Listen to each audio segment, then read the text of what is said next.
नमस्कार दोस्तों, फिर से एक बार आपका स्वागत है हमारे चैनल आसान तरीका में। तो आज है शुक्रवार।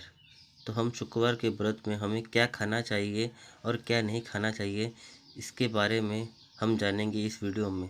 लास्ट तक बने रहिए। आपको बताऊंगा कि शुक्रवार के व्रत में कोई व्रत, तो जैसे संतोषी माता का व्रत है तो खट्टाई नहीं खाना चाहिए। इसकी वजह से क्या है, इसका कारण है, तो वीडियो को लास्ट तक देखिए। तो शुक्रवार का वस्तुओं को सौभाग्य की प्राप्ति के लिए किया जाता है और इस व्रत को शुक्ल पक्ष के प्रथम शुक्रवार से शुरू का लगातार 16 शुक्रवार तक किया जाता है। शुक्रवार के व्रत में खट्टे व्यंजन नहीं खाना चाहिए और शाम को एक समय भोजन किया जाता है। फ्राइडे व्रत फूड आइटम्स कौन कौन से हैं जिनको आप खा सकते हैं, और इसके बारे में यह भी कहा गया है कि पौराणिक ग्रंथों के अनुसार भगवान श्री गणेश के 2 पुत्र और एक पुत्री थी, जिनका नाम आता संतोष पिता और संतोषी माता का श्रद्धा पूर्वक व्रत करने वाले स्त्री पुरुषों को सभी मनोकामना पूरी होता है। उनको परीक्षा में सफलता, व्यवसाय में लाभ और परिवार में सुख समृद्धि का पुण्य फल बहुत ही जल्दी प्राप्त होता है। अविवाहित लड़कियों को शीघ्र सुयोग्य वर मिलता है।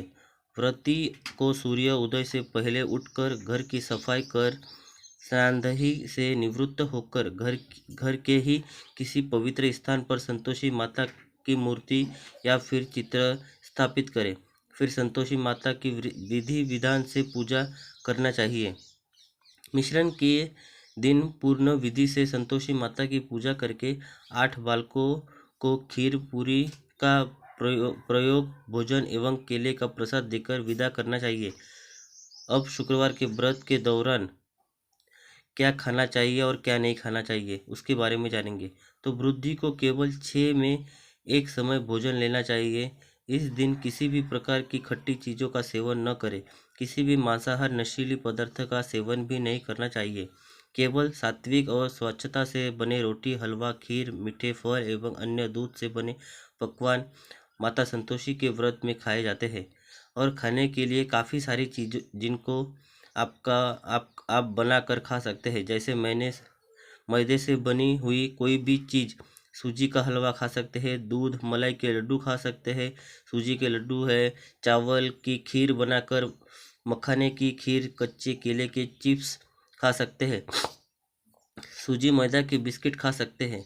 लेकिन अधिकतर खा सकते सादा पूरी, चावल के आटे रोटी बनाकर खा सकते हैं, आलू के चिला बनाकर खा सकते हैं और काफ़ी सारी चीज़ें हैं जिनको आप बनाकर खा सकते हैं। लेकिन जो हमारे सीधे साधन एवं एंड फैमिली की बात करते हैं, मिडिल क्लास फैमिली की बात करते हैं, तो आप इसके अंदर आप सदा रोटी बनाकर और बिना कारण के सब्जी बनाकर खा सकते हैं। इसी के साथ मैं आपको बता दे रहा हूँ कि इस व्रत में खट्टाई क्यों नहीं खाया जाता है। तो शुक्रवार को कर रहे संतोषी माता का व्रत, तो इस व्रत में खट्टाई क्यों नहीं खाना चाहिए, उसके बारे में मैं आपको जानकारी दूंगा कि शुक्रवार के दिन माँ संतोषी का व्रत किया जाता है। मान्यता है कि संतोषी माता के 16 व्रत यदि कोई भक्त कर ले तो बड़े से बड़े संकट टल जाते हैं, घर में सुख शांति का वैभव आता है।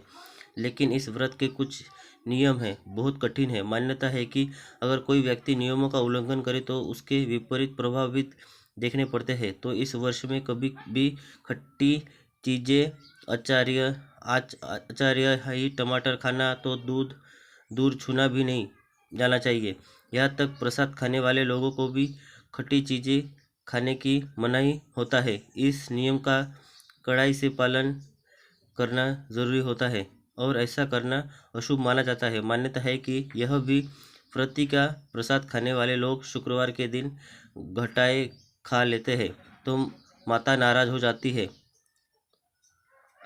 वह घर में अशांति होता है और कई तरह के नुकसान होते। इसीलिए अगर आप यह भी व्रत शीघ्र ही तो भूलकर भी इस नियम का पालन जरूर करें और इस नियम को कभी कभी ना तोड़ें। इसी के साथ इसलिए इस वजह से खर्च शुक्रवार के व्रत में खट्टाई नहीं खाना चाहिए। वैसे तो हम जानते हैं कि सभी रुख एक ही होते हैं, लेकिन फिर भी नियम कुछ छात्रों ने बना दिया है और उनका नियम, अगर आपकी श्रद्धा और आप करने लायक हो तो तभी आप इस व्रत को करें, नहीं तो ना करें।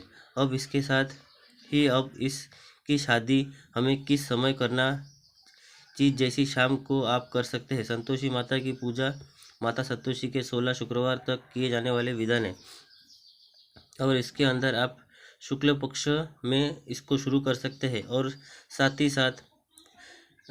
ही शाम को सूर्य अस्त होने से पहले ही आपको पृथ्वी के खोल लेना चाहिए और सूर्य अस्त होने से पहले ही आपको पूजा भी कर लेनी चाहिए। इस चीज़ की आखिरी छोर पर ध्यान रखें कि साथ ही साथ आपको बता दे रहा हूँ कि आपको क्या चीज़ें से शुक्रवार के दिन रहती है। केवल खट्टी चीज़ों के अलावा जिन चीज़ों का सेवन करना, स्वयं को गुड़ और चने का प्रसाद ग्रहण करना चाहिए और इसी के साथ आप अपने पास ही रख सकते हैं।